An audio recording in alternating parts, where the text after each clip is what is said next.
Salut tout le monde, bienvenue sur la chaîne Weekly Fighters. Donc on va revenir un petit peu sur ce premier épisode de Nanatsu no Taizai saison 4. Et pour ceux qui ont comme référence Netflix, eh bien c'est la saison 5.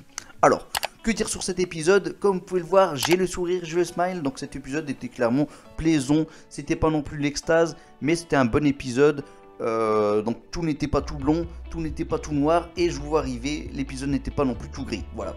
Donc franchement, c'était un bon épisode, voilà, ni plus ni moins, et surtout, c'est un épisode prometteur pour la suite. C'est un épisode prometteur pour la suite parce que voilà, le studio Teen, voilà, quand même, ils ont massacré quelques épisodes, quelques parties que l'on attendait énormément dans la saison 3, et voilà, là on les attend un petit peu plus au tournant, et là ça commence plutôt bien, voilà, clairement bien, mais sans plus. Bon, on va commencer par un petit résumé comme d'habitude les fighters.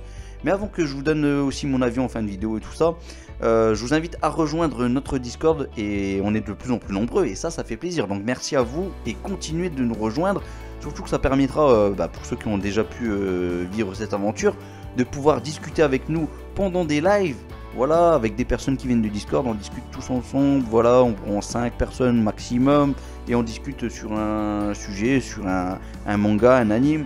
Et voilà, prochainement on va faire des lives sur Nanatsu no Taizai, je vous l'avais promis, on les fera bien entendu, c'est toujours d'actualité, j'attends juste que on a fini cette semaine parce que voilà c'est le premier épisode, il n'y a rien non plus il n'y a pas de quoi non plus pouvoir débattre réellement, enfin si on peut débattre mais bon voilà, et puis prochainement on aura aussi le live sur le chapitre de DBS, le chapitre 68, puisque le chapitre 68 vient la semaine prochaine. Donc voilà, ça sert à ça Discord, ça sert aussi à pouvoir discuter sur tout et de rien, voilà, clairement. Je vous invite aussi à rejoindre ma chaîne secondaire, à vous inviter, à vous abonner. Pourquoi je vous invite? Vous êtes la bienvenue bien entendu. Donc à vous joindre à ma chaîne secondaire, Masenko Reaction. C'est là que je vais faire mes live réactions sur Nanatsu no Taizai. Et j'ai tenté l'expérience d'un nouveau type de live, le live on live, j'ai presque envie de dire. Voilà, c'est-à-dire que là, j'ai le lien qui me permet d'y aller voir les épisodes en japonais de Nanatsu no Taizai, saison 4.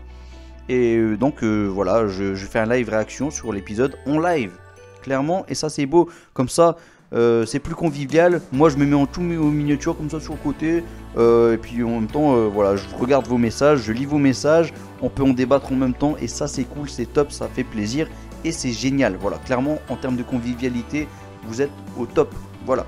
Et en plus de tout ça, le seul truc qui manque peut-être c'est des pop-corn ou ce genre de choses. Mais ça, je pense que vous avez juste à avoir ça chez vous et de la boisson et puis on est bien. Bon, revenons un peu sur l'épisode maintenant. Maintenant que j'ai fait la petite pub, non pas que je voulais forcément faire de la pub, mais ça fait plaisir d'être de plus en plus nombreux et sur les live actions de ce type sur la chaîne Masenko Reaction, ça serait vraiment le must. Bon, alors, on commence avec Ban, voilà, il est dans le purgatoire, le pauvre, voilà. Pourquoi il est devenu un monstre? Pourquoi il est devenu un monstre? On apprend que en fait, il a sombré dans le désespoir, et quand on sombre dans le désespoir, dans le purgatoire, là, rien ne va plus, on devient un monstre, D'ailleurs, le purgatoire, c'est l'enfer, il y a des intempéries de toutes parts, une atmosphère un peu acide, quand il fait froid, c'est pas juste il fait froid, c'est un hiver glacial complètement, enfin franchement c'est juste invivable, il fait chaud comme je ne sais quoi, ensuite il y a des éruptions volcaniques. Franchement, c'est juste invivable, c'est juste pas possible d'y vivre, voilà. Et pourtant, Ban l'immortel, il est là, il est vivant, c'est un monstre, mais c'est pas grave. Il se rappelle un peu de sa bien-aimée, Elaine, il reprend le contrôle de lui, et ça c'est beau. On va continuer sur la partie purgatoire, tant qu'à faire. Donc, mais du coup, il a repris le contrôle de son personnage, il est redevenu, il a repris une apparence humaine.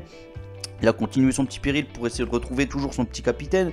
Et là, il tombe sur quoi? Sur des monstres. Bon, il les a tous zigouillés. Quand il était un monstre, il en a zigouillé certains. D'ailleurs, sachez quand même que le début de Ban, quand il est en monstre, ça, c'est du bonus. Ce n'est pas présent dans le manga. Et ça fait plaisir. Et oui, pour ceux qui viennent de me découvrir, sachez que j'ai lu tous les tomes de Nanatsu no Taizai. Donc voilà, je suis à jour à ce niveau-là.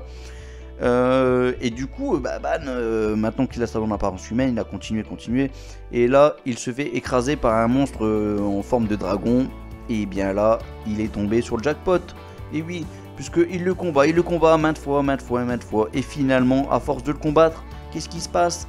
Il s'avère que finalement, c'est le capitaine qui lui a sombré aussi dans le désespoir, et il est devenu un monstre, tout simplement. Et bien, une fois que Ban dort contre ce monstre, parce que il a réussi à finalement l'apprivoiser quasiment. Oui, ils sont devenus amis complètement. D'ailleurs, ça rappelle un peu le côté où justement Ban, voilà, il aimait combattre Meliodas et justement ce petit combat sans cesse entre ces deux personnages. C'est des super potes, mais qu'ils aiment bien se donner des coups hein, quand même. Et donc là, on a ressenti ce petit côté-là dans cet épisode et ça faisait plaisir. En tout cas, voilà, Ban dort contre ce monstre en forme de dragon, bien sûr. Et là, Ban il dit bon, ben, comme ça je vais pouvoir rêver de ma bien-aimée, ma petite chérie, Elaine. Et là, le monstre d'un coup, il lui répond. Il lui dit bah, hey, moi aussi je vais pouvoir rêver de ma bien-aimée. Ban il dit mince, c'est le monstre qui m'a parlé là, il y a un truc qui va pas. Bon, en tout cas, il se réveille, il frotte ses yeux, il regarde partout. Et finalement, il s'avère que juste à côté de lui, ce monstre, eh ben, c'était Meliodas, voilà. Et ben Meliodas, il était là juste à ses côtés. Il ouvrait les yeux et là, il voit quoi? Ban. Et donc là, il s'attendait pas à avoir du Ban au purgatoire. Eh bien, il l'a pris dans ses bras, il a pleuré toutes les larmes de son corps, mais qu'est-ce que c'était émouvant, c'était beau. C'était du grand Meliodas, voilà, avec une musique sensationnelle.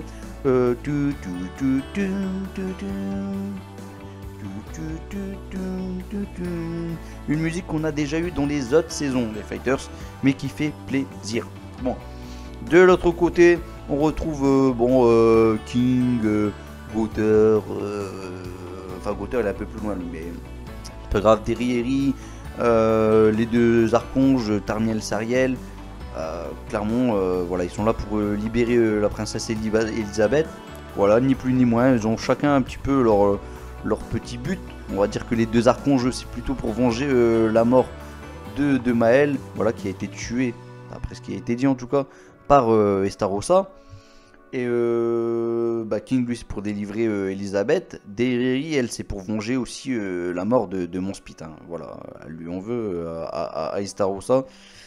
Donc voilà, vous l'avez compris, chacun a leur but. De l'autre côté, on retrouve nos amis qui finalement, Kill Thunder, Hendrickson, qui d'autre? Merlin, Escanor et je pense que oui, Rue de Ciel qui a créé quand même la protection qui permet d'y aller justement jusqu'au cocon. Donc ils arrivent au cocon, Escanor essaye de casser le cocon pour délivrer Meliodas, mais ça fonctionne pas. Ce cocon est vraiment très dur, il est vraiment très dur. Pendant ce temps-là, il y a quand même Chandler et Cusack qui eux prennent leur forme démoniaque, la plus démoniaque, voilà leur forme assaut. Ils sont accompagnés bien entendu de Zeldris et là ils vont devoir faire face à trois autres personnages, donc Rue de Ciel, Escanor et Merlin. Donc voilà, c'est un combat de titans, du 3 versus 3, c'est ouf, c'est dingue. Et là on a du beau combat, on a de l'exterminated Ray de la part de Merlin, on a même un claquement de doigts explosif comme ça de Merlin aussi. Escanor qui avait commencé à faire d'ailleurs une vague d'Estroem, une sorte de grosse vague là. Ensuite il y a Rue de Ciel qui vient avec un coup qui se nomme Senku. Donc qui fait décoller nos amis Cusack et Chandler. Il utilise aussi le Gold Shining. Voilà. Ensuite il y a une sorte de duel entre Rue de Ciel et Zeldris. Voilà un duel d'épéistes. Ça fait plaisir, il y a des gling dans tous les sens. On apprend aussi la puissance quand même de Rue de Ciel qui a 201 000 unités. C'est pas mal, c'est pas mal. Il y a aussi de l'autre côté Cusack qui lui a 168 000 si je dis pas de bêtises, et Chandler 173 000 unités. C'est très bon, on est bon au niveau des chiffres. Voilà, comme ça tout est dit. Je pense que j'ai rien oublié. Bon, je vous fais vraiment le résumé rapidement. Ensuite, ensuite on retrouve Ban de son côté. Voilà, tout a été dit. Que dire sur cet épisode? On va parler d'abord des musiques. La petite musique que l'on a retrouvée, qui est une musique bien connue de Nanatsu no Taisai, je n'ai pas le titre, bien entendu. Mais au purgatoire, ça faisait plaisir. Clairement, on était sur la tristesse de Ban, voilà, qui a du mal à essayer de retrouver le capitaine, qui pour lui, c'est aussi très dur de pouvoir survivre au purgatoire. Franchement, très belle musique, bien placée. L'opening, à quoi ça me fait penser cet opening? Parce qu'on a eu pas mal d'images qui sont plutôt cool, hein. Cet opening elle me fait penser un petit peu à la liberté, parce qu'on a l'impression, déjà ça finit plus ou moins sur le roi démon et la déité suprême qui écrase comme ça une sorte de cocon, de boule obscure comme ça. Dans cette boule obscure on retrouve Meliodas et Elisabeth qui sont enchaînés comme ça. Ça signifie que genre ils ont la malédiction tout simplement. Et là ensuite on voit tous les Taisai qui combattent de leur côté, on voit les couples comme ça se réunir, on voit du Geldar réuni avec Zeldris, voilà. On voit que finalement c'est la liberté quelque part qu'ils ont réussi à acquérir à la fin avec cette lumière qui jaillit. Donc voilà. Voilà à quoi ça me fait penser tout ça, des belles images avec vraiment une musique qui fait plaisir. Franchement, j'ai pas les paroles, voilà. Mais c'était une belle opening, j'ai kiffé.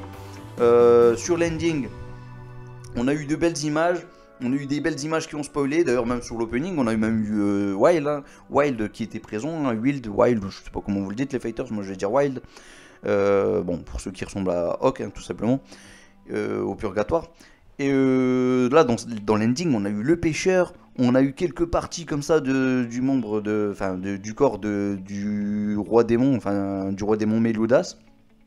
On a eu son ombre aussi à la fin. Avec ce qui faisait plaisir, c'est quand même l'ending déjà avait une belle musique. Là, j'ai pas du tout les paroles, mais j'ai kiffé. Et en plus de tout ça, l'ending était chanté par Elisabeth parce qu'on voyait sa bouche comme ça bouger, comme ça. C'était cool. Franchement, ça fait plaisir ce style-là. Et ça finissait sur Elisabeth qui prie comme ça et qui finalement, on a l'impression qu'elle obtient une lumière comme ça. Je sais pas, elle a libéré, je pense qu'elle a libéré plutôt Meludas, parce que là on voit quoi? On voit l'ombre du roi démon Meludas. Voilà, clairement c'est l'ombre du roi Meludas. Je sais pas si je l'ai dit, peut-être que je me répète, mais peu importe. Il y avait quand même le pêcheur aussi, donc voilà, un petit spoil, le pêcheur. Franchement, moi j'ai kiffé l'ending. En termes de musique, franchement, on est bon, on a eu que du bon. Sur l'animation, on a eu des belles choses. On commence avec un Exterminate Rate vraiment sympa, qui était plutôt cool. Bon, je dis on commence par ça, c'était pas vraiment le commencement. On a eu Escanor qui avait fait une onde de choc comme ça aussi sur le cocon.